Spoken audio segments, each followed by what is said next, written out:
13 जुलाई 2025 से शनिदेव वक्री चाल में आ रहे हैं, यानी अभी उल्टी दिशा में गति करेंगे, जिससे वृश्चिक राशि के जातकों के जीवन में एक बार फिर से गहराई से सोचने और अनुभवों को दोबारा समझने का दौर शुरू होगा। हाल ही में 29 मार्च 2025 को जब शनि की ढैया समाप्त हुई, तब जीवन के कई क्षेत्रों में राहत और गति का अनुभव हुआ। पंचम भाव में शनि का प्रवेश हुआ, जो हमारे शिक्षा, संतान, निवेश और रचनात्मक क्षमताओं से जुड़ा है। ये वही स्थान है जहां से हम न केवल अपने टैलेंट और सपनों को दिशा देते हैं, बल्कि भावनाओं की गहराई में उतरकर जीवन की असली परतों को भी छूते हैं। शनि यहाँ बृहस्पति की राशि में आकर पराक्रम और चतुर्थ भाव का भी असर साथ लाते हैं, यानी आपके आत्मबल, पारिवारिक वातावरण और आंतरिक सुरक्षा की भावना में बदलाव देखने को मिल सकता है। अब जब शनि वक्री हो रहे हैं, तो पंचम भाव में इनकी उपस्थिति का असर और भी गहराई ले आएगा। शनि की चाल धीमी जरूर होती है, लेकिन इनकी दृष्टि तीव्र और उद्देश्यपूर्ण होती है। सूर्य पुत्र होने के नाते शनि की तीसरी, 7वीं और विशेष रूप से 10वीं दृष्टि हमारे कर्म, समाज में स्थान और जीवन के उद्देश्यों को कसौटी पर कसती है। ये दृष्टियां जहां भी पड़ती हैं, वहां जिम्मेदारियों का बोझ पड़ता है, लेकिन उसी के साथ आत्मविश्वास और अनुशासन की भी परीक्षा होती है। इस वक्री काल में अगर आपने धैर्य, मेहनत और सीखने की जिज्ञासा को अपना मंत्र बना लिया, तो यकीन मानिए आपका आत्मविकास किसी तपस्या से कम नहीं होगा। और जैसे ही शनिदेव वक्री चाल में आते हैं, एक बात हमें गहराई से परखनी चाहिए, क्या जन्म कुंडली में भी शनि वक्री है? अगर हाँ, तो ये समय आपके लिए बेहद अनुकूल संकेत लेके आता है, क्योंकि जब शनि अपनी वक्री अवस्था में होते हैं, तब उनमें चेष्टा बल, यानी भीतर से उभरती दृढ़ता और आत्मसंघर्ष की ऊर्जा जबरदस्त होती है। खासकर जब तीसरे भाव के स्वामी शनि पंचम भाव में रेट्रोग्रेड होते हैं, तब शिक्षा, विश्लेषणात्मक सोच और तकनीकी कौशल से जुड़ी नौकरियों में जो लोग कार्यरत हैं, उनके लिए ये समय दिशा बदलने या नई शुरुआत का उपयुक्त मौका बन जाता है। मान लीजिए आपने किसी टेक्निकल इंस्टीट्यूट में वर्षों तक अनुभव लिया, डेटा एनालिटिक्स या इंजीनियरिंग जैसे क्षेत्रों में खुद को साबित किया, टीम के बीच आपकी एक विशेष पहचान बनी, और अब आपके मन में यह विचार बार बार दस्तक दे रहा है कि क्यों ना खुद का कुछ शुरू किया जाए। तो समझ लीजिए ग्रह भी आपको इसी ओर संकेत दे रहे हैं।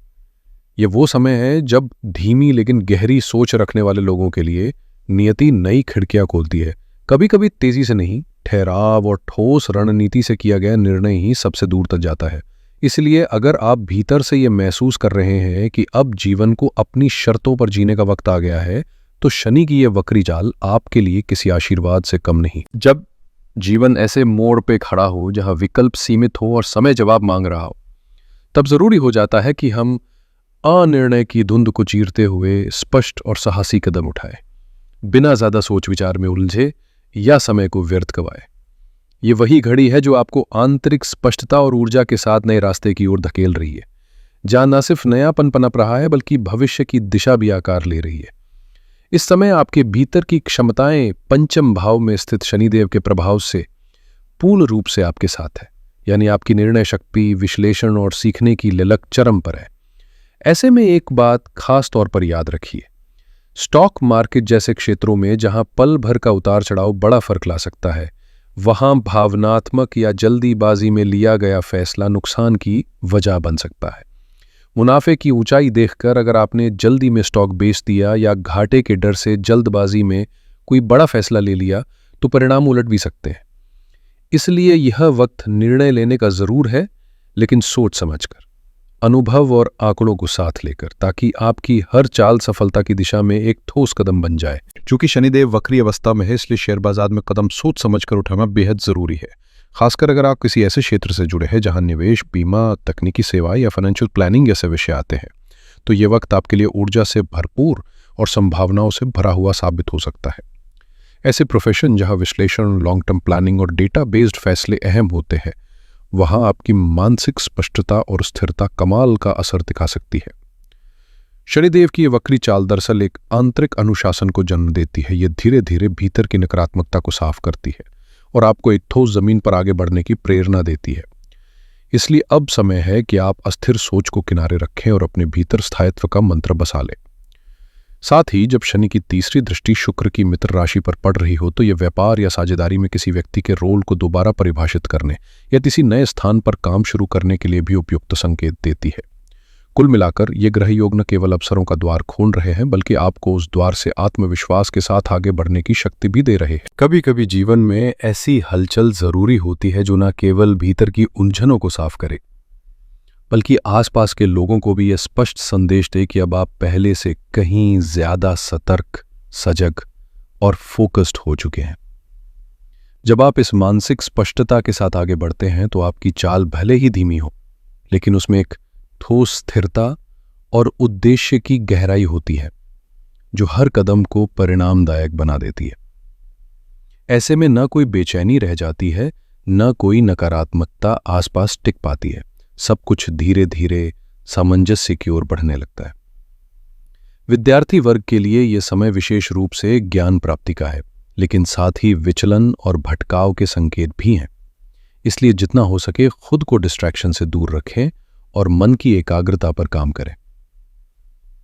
अब अगर बात करें चतुर्थ भाव की, जो भूमि, जड़ों और स्थिरता का प्रतीक है, तो यहां से शनिदेव ने 29 मार्च को पंचम भाव में प्रवेश किया और इसके बाद देवगुरु बृहस्पति व राहु केतु का भी गोचर हुआ, जिससे जमीन से जुड़े मामलों में नई गति आई है। यदि कोई प्रॉपर्टी लंबे समय से रुकी हुई थी, बिक नहीं रही थी, तो अब वो स्थिरता हटने को ही है, क्योंकि शनिदेव जब भूमि भाव की जिम्मेदारी लेकर पंचम भाव में आते हैं तब यह योग तय करता है कि रुकी हुई संपत्ति अब गति पकड़ सकती है। इसलिए इस समय का लाभ उठाइए, निर्णयों में स्पष्टता रखिए और अपने अनुभव को आत्मबल में बदलते हुए आगे बढ़ते रहिए। जब जिंदगी में चीजें धुंधली नजर आ रही हो और फैसले लेने में स्पष्टता महसूस न हो रही हो, तब भी यह समय आपके लिए उम्मीद की नई खिड़कियां खोलता है, जहां किसी तरह का समझौता करने की जरूरत नहीं है। मां की सेहत को लेकर जो चिंता बनी हुई थी, उसमें अब धीरे धीरे राहत दिखने लगी है। प्रोफेशनल लाइफ में जो डर आपको भीतर से हिला रहा था कि कहीं आपको अपनी मनचाही जगह से हटना न पड़े, वो डर अब पीछे छूटता नजर आ रहा है और आप पूरी सहजता के साथ अपनी इच्छाओं की नई दिशा में यात्रा शुरू कर सकते हैं। इसे केवल एक भावनात्मक बदलाव न मानिए, बल्कि एक ऐसा आंतरिक मूल मंत्र समझिए जिसे आत्मा तक महसूस कर आगे बढ़ना जरूरी है। पराक्रम भाव का जो सीधा संबंध पंचम भाव से जुड़ रहा है, वो आपकी यात्राओं को न सिर्फ फलदायी बनाएगा, बल्कि संतान के साथ की गई प्रोफेशनल ट्रिप्स को भी सकारात्मक दिशा देगा। बस ये ध्यान रहे कि वहां कोई ईगो टकराव ना हो, विचारों की सख्ती आपसी संबंधों में दूरी ना बनाए। भाई बंधु, मित्र और संतान तीनों जब एक साथ काम में शामिल हों तो जिम्मेदारियों का बोझ बढ़ता है, लेकिन यही वो समय है जब सबको समझना, सबको जगह देना और सही निर्णय लेकर सामूहिक ऊर्जा को दिशा देना आपकी सबसे बड़ी ताकत बनेगी। इसलिए अब वक्त है निर्णय की ध्वनि को भीतर तक सुनने का, उसे पहचान कर जिंदगी को एक नया रुख देने का। यही वो दृष्टिकोण है जिसे आत्मसात करके आप अपने लिए लगातार सकारात्मक परिणामों का प्रवास सुनिश्चित कर सकते हैं। इस समय की सबसे खास बात यह है कि आपके जीवन में अब किसी भी तरह की नकारात्मकता के लिए न तो स्थान बचा है और न ही उसकी कोई गुंजाइश रह गई है। हम यही कहना चाहेंगे कि जो सकारात्मक संकेत आप लंबे समय से ढूंढ रहे थे, जिनकी कमी आपको भीतर तक खल रही थी, अब वो धीरे धीरे जीवन की धारा के साथ स्पष्ट रूप से सामने आने लगे हैं। ये वही समय है जब आपको अपनी सोच में उदासी या असमंजस को जगह नहीं देनी चाहिए, बल्कि आत्मबल और विश्वास के साथ आगे बढ़ना चाहिए। धनागमन में धीरे धीरे बढ़त के साथ साथ आपका पुरुषार्थ यानी परिश्रम भी नई दिशा में जागृत हो रहा है। शनि देव की 10वीं दृष्टि जो गुरु की मूल त्रिकोण राशि पर पड़ रही है, वहां से कर्म और परिणाम दोनों को स्थायित्व का भाव मिल रहा है। वहीं बृहस्पति की 7वीं दृष्टि जब सीधे धन भाव पर पड़ती है तो आर्थिक स्थिरता के मजबूत संकेत मिलते हैं। हाँ, ये बात भी समझनी होगी कि मुनाफा लगातार एक समान नहीं रहेगा। कभी एक दिन में अच्छी आय होगी, अगले दिन सामान्य रहेगा, फिर अचानक से कोई बड़ा लाभ सामने आ सकता है। यानी उतार चढ़ाव रहेंगे, लेकिन कुल मिलाकर जो प्रवाह बन रहा है वो स्थायित्व की ओर अग्रसर है। यही वो समय है जब धैर्य, निरंतर प्रयास और संतुलित सोच आपको सफलता की एक नई राह पर ले जा सकती है। अब आपके सामने जो सफर है वो निरंतरता और छोटे छोटे बढ़ते कदमों की ताकत लेके आता है, जो जीवन की दिशा को स्थिर और प्रभावशाली बनाता है। इस वक्त में नकारात्मकता की कोई जगह नहीं है, ना ही कोई ऐसी चिंता जो आपके मन को घेर सके। इसलिए इसे अपने भीतर गहराई से महसूस करें और इस सकारात्मक ऊर्जा को हमेशा अपने साथ लेकर चलें। यदि आप किसी सर्जरी या मेडिकल प्रक्रिया की योजना बना रहे हैं तो ये समय भी अनुकूल माना जा सकता है, खासकर जब सूर्य 14 अगस्त से 14 सितंबर तक सिंह राशि में प्रवेश करेगा, जो दशम भाव से जुड़ा होता है और आपके कार्यक्षेत्र तथा जीवन के बड़े फैसलों को सुदृढ़ करता है। ध्यान दें कि 13 जुलाई से लेकर 28 नवंबर तक शनि वक्री चाल में रहेंगे, जो आपको अंदरूनी मजबूती और समझदारी के साथ फैसले लेने का अवसर देता है। नौकरी या व्यवसाय में यदि आप किसी बड़े बदलाव की तैयारी में हैं, अपनी संभावनाओं और स्थिति को नए आयाम देना चाहते हैं, तो 15 अगस्त से 15 सितंबर का समय आपके लिए बेहद फलदायी रहेगा। इस दौरान सूर्य सिंह राशि में होगा और शनि अपनी वक्री गति से आपकी ऊर्जा को संतुलित करते हुए आपको नई दिशा देगा। कुल मिलाकर यह दौर आपके विकास और सफलता की यात्रा में एक महत्वपूर्ण मोड़ साबित होगा, जहां आपकी ताकत और संकल्प मिलकर आगे बढ़ने का रास्ता बनाएंगे। अगर आपके जीवन में इस वक्त शनि देव की महादशा चल रही है तो हर 5वें शनिवार सुंदर कांड का नियमित पाठ करना आपके लिए बेहद लाभकारी साबित होगा।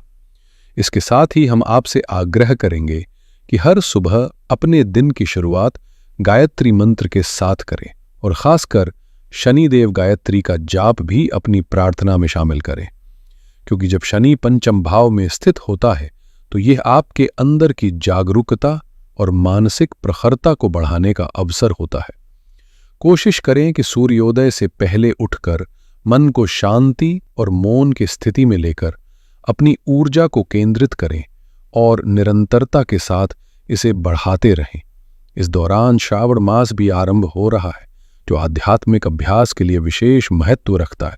ऐसे में मौन साधना आपकी आंतरिक तापीय ऊर्जा को और तीव्र करती है। ध्यान रखें, इस समय नकारात्मकता का कोई स्थान आपके जीवन में नहीं है।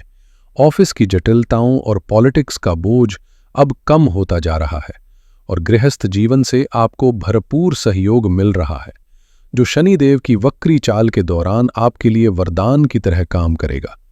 इस सकारात्मक ऊर्जा के साथ अपने जीवन को संतुलित और सशक्त बनाएं और इस समय को अपनी आत्मशक्ति को जागृत करने का सुनहरा अवसर समझें। जब गुरु पंचम भाव के स्वामी होकर चतुर्थ भाव पर दृष्टि डालता है तो संतान की किस्मत में नए आयाम खुलते हैं, खासकर उन वृश्चिक राशि के जातकों के लिए जिनकी संतान पढ़ाई, नौकरी या व्यवसाय के सिलसिले में आपसे दूर रहती है। ये समय उनके लिए बेहद शुभ साबित हो सकता है। हालांकि अगर संतान घर के साथ रहती है तो विचारों में कभी कभी टकराव और जिद देखने को मिल सकती है। माता पिता के रूप में आपको ऐसा लग सकता है कि आपकी बातों को समझना या मानना उनके लिए मुश्किल हो रहा है, लेकिन ये भी एक सामान्य प्रक्रिया है जिसे गुरु ग्रह के प्रभाव से समझा जा सकता है। वहीं यदि आप लंबे समय से घर बनाने या अपने सपनों के लग्जरी घर और गाड़ी के बारे में सोच रहे हैं पर कोई ठोस कदम नहीं उठा पा रहे थे, तो अब समय है जब ये योजनाएं हकीकत में बदलने की ओर बढ़ेंगी। गुरु की एक दृष्टि 12वें भाव पर भी है, जो अष्टम भाव से धन के खर्च का संकेत देती है। इसका मतलब यह है कि आप संपत्ति में निवेश करेंगे, घर बनवाएंगे, गाड़ी खरीदेंगे और इससे न केवल आपकी सामाजिक प्रतिष्ठा बढ़ेगी बल्कि समृद्धि का स्तर भी ऊंचा होगा। इस प्रकार गुरु पंचम भाव का स्वामी अष्टम में बैठकर 12वें भाव की ओर देखता हुआ आपके जीवन में स्थिरता, निवेश और वैभव का संतुलित मेल लेकर आ रहा है, जो आपके आर्थिक और पारिवारिक जीवन दोनों को नई ऊंचाइयों पर ले जाएगा। धन, खर्च और निवेश दोनों के जरिए आपको लाभ की संभावना बहुत प्रबल है, क्योंकि गुरु अष्टम भाव में स्थित होकर धन भाव पर दृष्टि रखे हुए है, जिससे अचानक धन लाभ के मौके बन सकते हैं। खासकर ये समय उन परिस्थितियों के लिए अनुकूल है जहां आपको दूसरों के धन से फायदा मिलता है, जैसे वसीयत में संपत्ति मिलना, परिवार से विरासत के तौर पर पैसा या प्रॉपर्टी मिलना, ससुराल या अन्य स्रोतों से आर्थिक सहायता प्राप्त होना। यदि आप व्यवसाय में हैं और अपनी कंपनी को पब्लिक लिमिटेड बनाना चाहते हैं तो क्राउड फंडिंग या निवेश के जरिए पूंजी आना भी संभव है। मतलब इस समय आपकी आर्थिक स्थिति को कई दिशाओं से मजबूत करने वाले योग बन रहे हैं, जो आपके लिए जबरदस्त अवसर लेकर आ रहे हैं।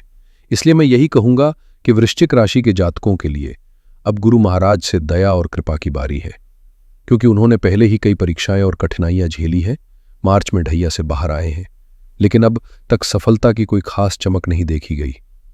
इतने शुभ योगों और शक्तिशाली गृह स्थितियों के बीच अब वक्त है कि उनके जीवन में कुछ बेहतर स्थिर और फलदायी बदलाव आए। अगर आप उत्पादन या प्रोडक्शन के क्षेत्र में काम कर रहे हैं, चाहे वो बिजनेस हो या नौकरी, तो गुरु महाराज की वर्तमान स्थिति आपके लिए वरदान साबित होने वाली है। मैन्युफैक्चरिंग यानी जो लोग कारखानों, मिलों या बड़े उद्योगों से जुड़े हैं, खासकर वे जो जमीन के भीतर छिपे कच्चे माल जैसे कोयला, पत्थर, खनिज, पेट्रोल, डीजल, धातु या किसी भी रॉ मटेरियल से जुड़े प्रोडक्ट बनाते हैं, उनके लिए ये समय बेहद शुभ और लाभकारी है। विकास और प्रगति के मामले में भी ये ग्रह स्थिति आपके लिए सुनहरा अवसर लेकर आ रही है।